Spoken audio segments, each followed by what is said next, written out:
Productions interviews. First live one. We're here with Scraping Bottom Games. Introduce yourself, guys. Greg, you want to go first? All right. I'm Greg Kern. I live in Minnesota. I'm half of the two lead developers of Scraping Bottom Games, and Chip Flory is my partner, and I'll let him introduce himself some more.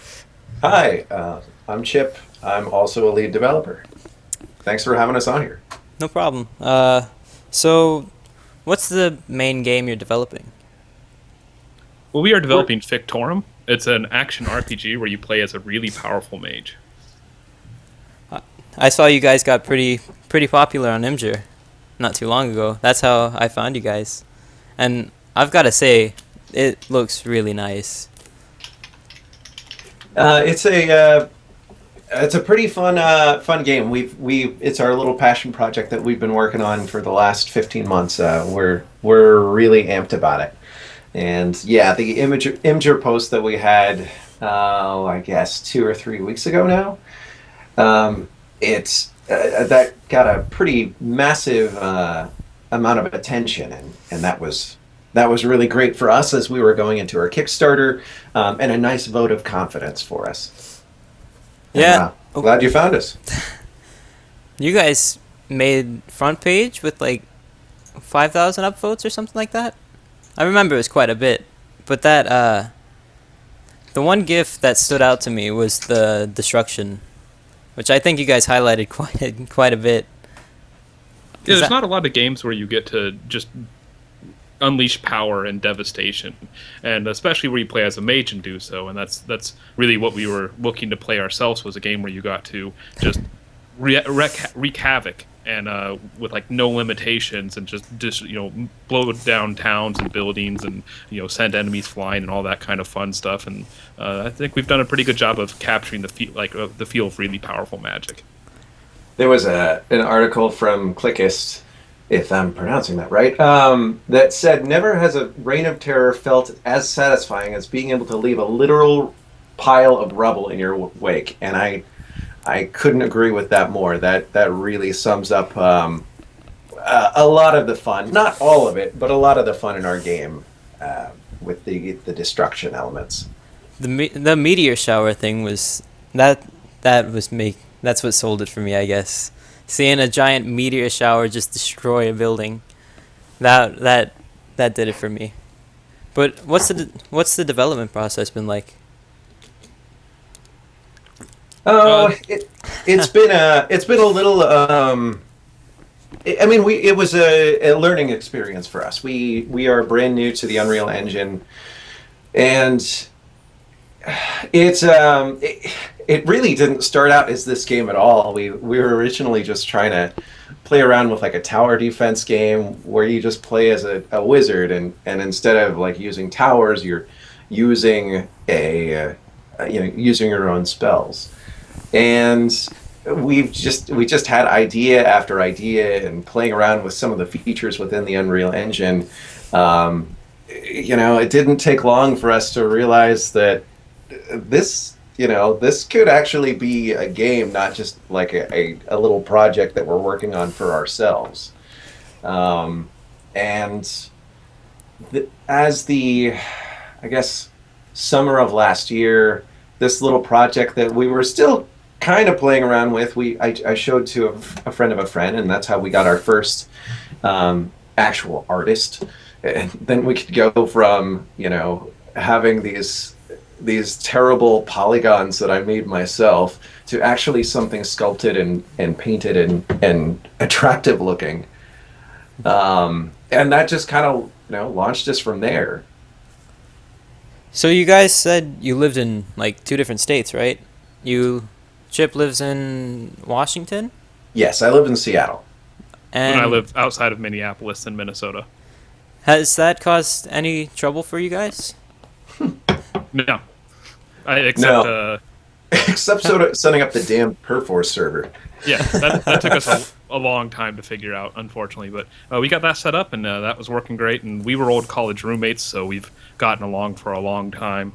And just never been a problem working remotely with each other. Mm-hmm. Well, that's good. I had a question in mind. I forgot what I was gonna say. See, this is the level of professionalism you get with me. That's all right. Has there been like any major problems at all, like in the development process or anything like that? The one that comes to mind was when we were in the process of. There were some. This was the transition from the Unreal Engine 4.10 to 4.11. We hit a huge snag in the.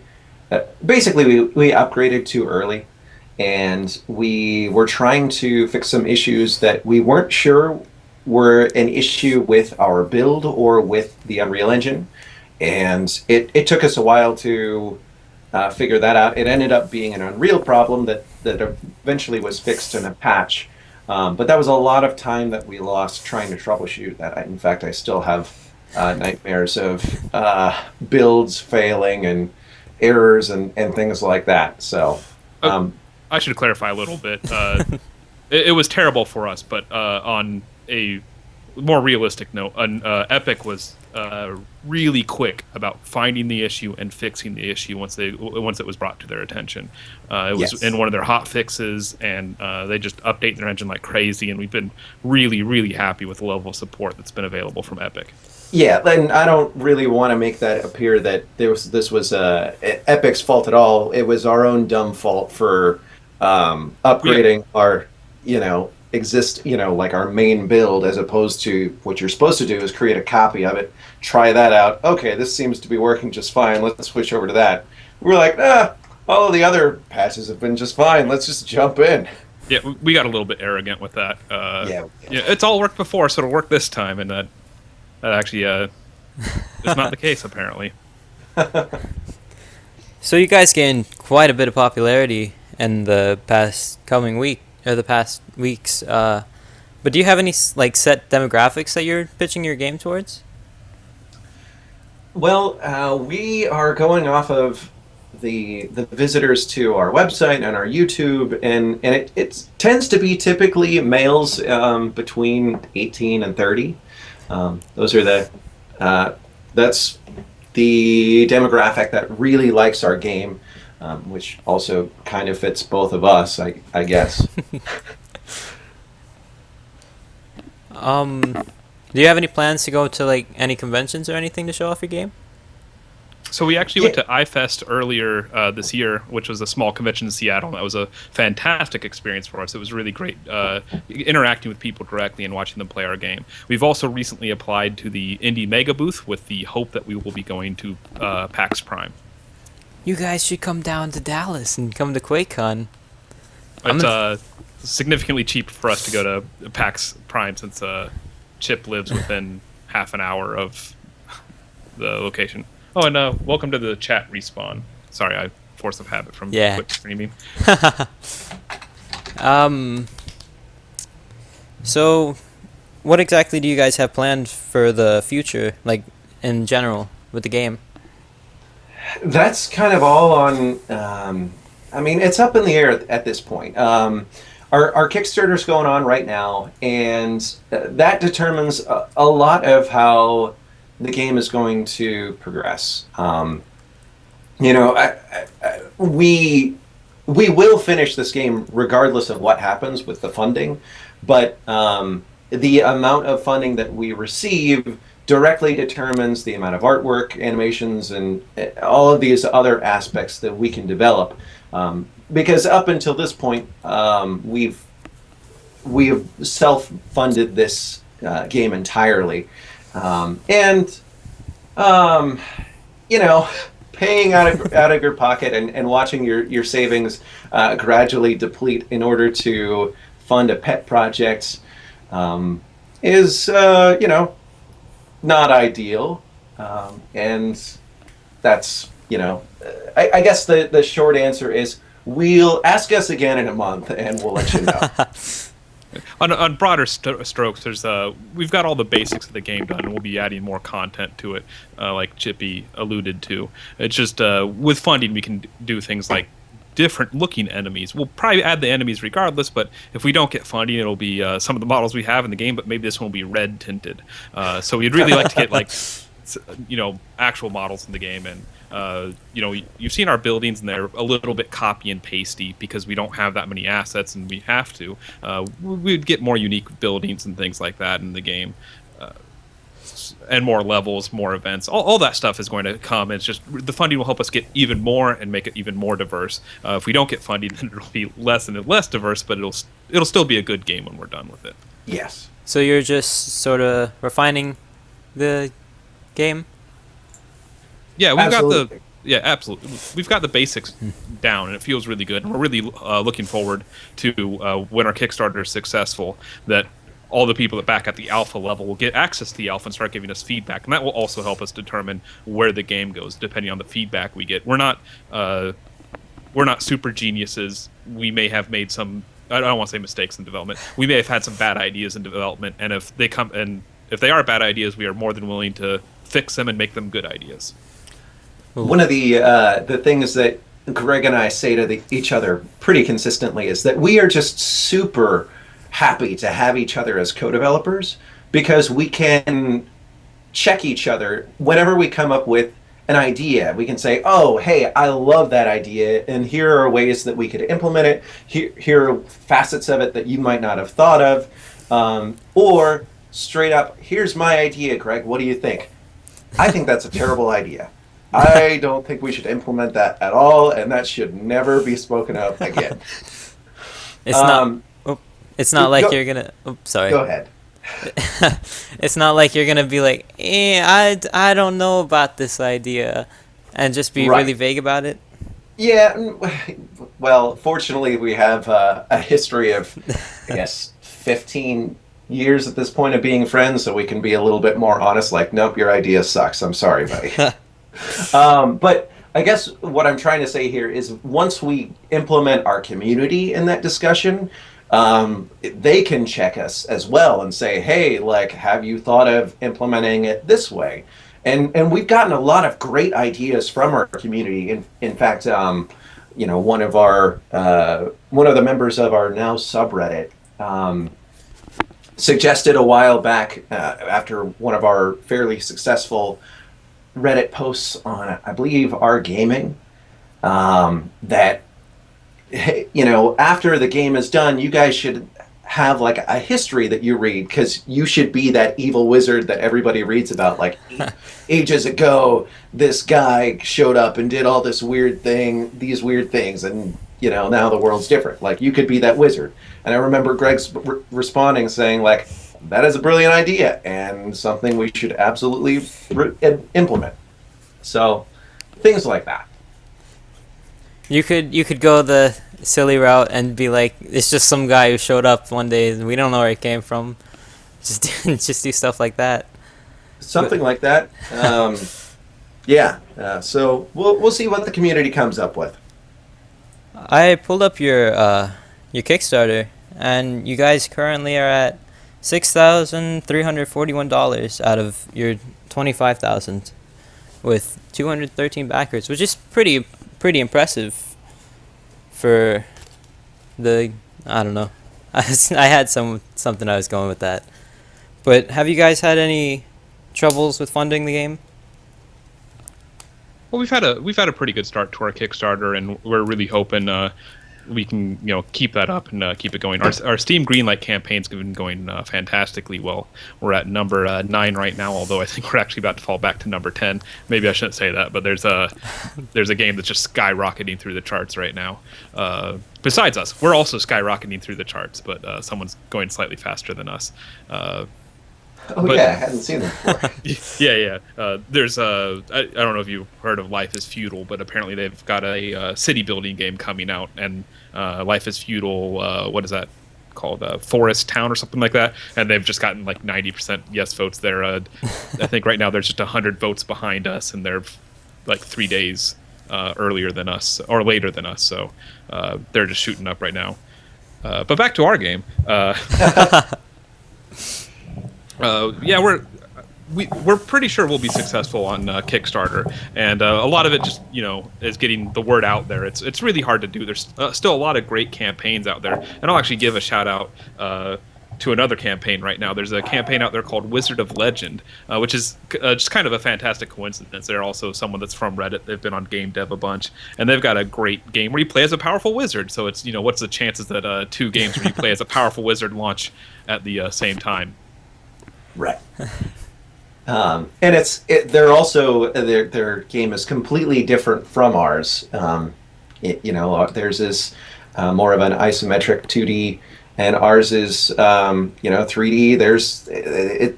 It's a completely different play style, art style. Totally worth checking out. Do you guys have any plans to make any more games if the Kickstarter? I say if, but it's more or less when, because you guys are picking up quite a bit of steam with your project. But do you have any plans to make any other games after this one? Probably, but our focus right now is Victorum. We want to support it after release. We want to add more features to it that we just can't concentrate on right now. We want to launch a studio from this project. That's why we're doing it. We want to turn into career game developers and make amazing games for the rest of our lives. And we this is our starting point, and we want to be known as a good company like Blizzard and just support our game after release. Things that we want to look into supporting, like and this isn't a promise to anything, but mods, VR, co-op, these are all things that are supported in the Unreal Engine that we would love to look at, but we can't do it until we don't want to do it till we've released, because we don't want to just extend development on forever, and we want to make sure that this is indeed a game that people want to play. Yeah, I could imagine Victorum in VR, just being a wizard destroying towns. That's our dream too. It took a lot of willpower for us not to just all right, we're developing VR right now. We've got to do this. Yeah. That seems pretty cool. You have lots of free range for the future too. If you just start off with a base game and then you can slowly branch out to other things. And absolutely. Yeah. We would love to do things like expansion level DLCs where just add a whole another section on the game. And our dream is obviously that we're so successful, or I shouldn't say so successful. We're successful enough to do something like Divinity Original Sin did, where they did their enhanced edition, where everyone got this amazing voice acting and story rework and all this stuff. And also FTL did an advanced edition because they had enough money to go back and really redo and make things even better. And we would love to do a Victorum advanced edition.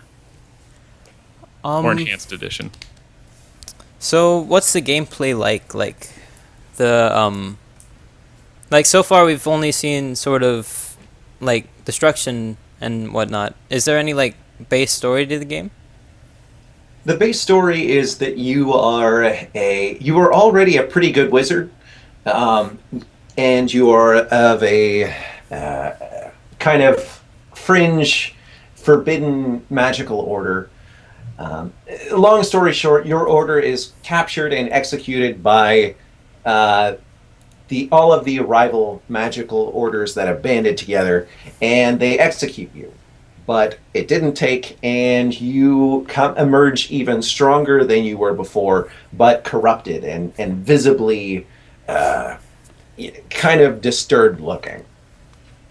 And since now that everyone that you know is dead, you decide to go on the warpath against the orders that shattered you, that executed your order. So, the character is kind of a fringe character in that he exists on the outside of society. There's all of this propaganda against him, proclaiming him as a heretic, as someone dangerous. And so that lends itself to a lot of interesting story elements in that you don't necessarily have to abide by the laws. You can also just play into being that heretic, or you can try to make a good name for yourself. You're still going to have to destroy parts of towns in order to progress, as that's kind of a gameplay mechanic that we wanted to have in there. But That's that's kind of how our story is set up. And as you go through the story, you one of the feature we have is you earn titles based on what you've done in your character's life. And if you use nothing but fire spells, you'll be known as Bob the Pyromancer. Or if you uh, don't kill any innocents on your playthrough, or very little innocents on your playthrough, you'll be known as Bob the Savior and things like that. And that's how we'll add replayability in our game, because earning those titles will unlock different options for starting gear as a character. So like you mentioned starting gear, but like is there any character customization throughout the game? Like you find stuff and just sort of put it on and it changes stats or anything? Absolutely. We have a full itemization system, and also something that we've developed is our, well, I'm not sure how much we've talked about our spell shaping system that allows players to customize each spell on the fly. So if they wanted to add like multi-shot to a fireball, they could turn that into kind of a cluster bomb very quickly and easily. You can swap out runes that you have applied to spells that will affect the output of the spell. So you could have spells that leap from target to target, or spells that freeze enemies just by applying these runes. So it's your standard, sort of action RPG where you have the inventory loadout. That also is also where you can select which spells you have, and then you can customize those spells on another side of your inventory. Does that all make sense? Yeah. Okay. How long have you guys been developing the game? Like, how working on it? A little bit over a year at this point, about 15 months. I had another question. See, I'm all sorts of all over the place. It's okay. Don't worry about it. What was I gonna say? I had a question in mind. I hate it when this happens. Sorry about this. I was prepared, and then I don't know what happened. I'm very sorry. It's okay. So, like, do you have any plans for the dialogue or anything? Like, will it be text dialogue or actual speaking? It's mainly going to be text-based events at this point. We have an awesome writer working with us who has been adding in even more events that we can use for gameplay and things like that. So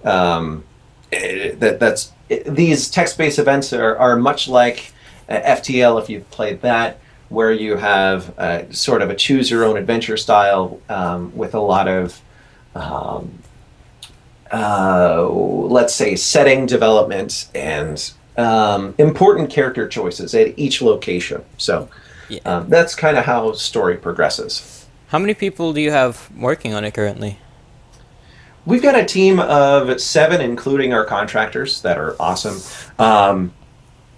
Let's see, we have 2 programmers, a character artist, our environmental artists, UI artist, and sound guy, as well as Writer. a writer. Did I miss it? That's everyone, Okay, cool. There we go. I think. And have you earned anything off the game? Like, if that makes sense. Earned anything off? We've gotten a massive amount of experience, but no, we have earned nothing other than that. So, like, apart from developing, what do you guys do as sort of a job? You want to go first, Greg?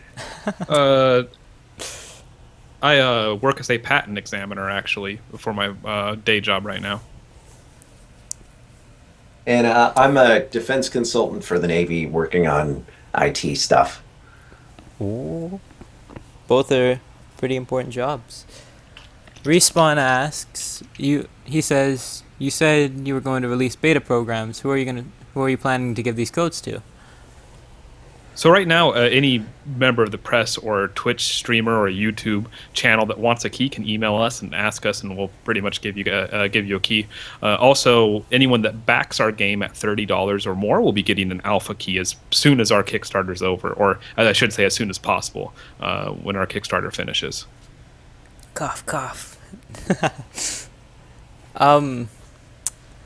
Has like the setup process had anything to do with it, or like any issues like the Steam Greenlight or the Kickstarter? Not really. No, we took our time to make sure everything was prepared for that.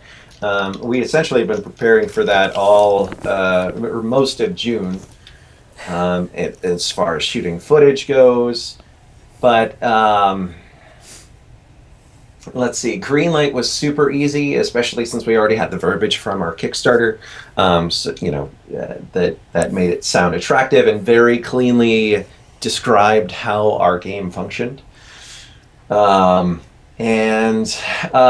have, we're really pleased with how our Kickstarter video turned out, and the write-up that we have for our game on our Kickstarter. I mean, everything came together beautifully. I think one thing that we will have to keep in mind for next time is that there is an approval process for Kickstarter, which ended up not being an issue, but it very easily could have been.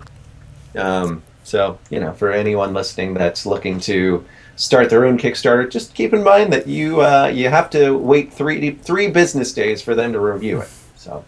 Up to 3 business days. Up to 3 business days. Thank you. I'm out of questions, so I guess we'll wrap it up here. Thank you a ton for actually doing the interview with me. Thank you very much for hosting us. We appreciate it a lot. Thank you very much, Joey. It'll be up on YouTube. I still have to make the company YouTube and everything. Like this is a company that's been made a couple months ago, I think mid-February. So all I really have is this Twitch and the website, but I'll make a YouTube and upload this to it. And sounds great. I'll tweet it and everything, so wonderful. Thank you so much for what were you I was say? just going to say thank you for having us, and you have a great day, all right? You too. Thanks. All right. Bye now. Bye.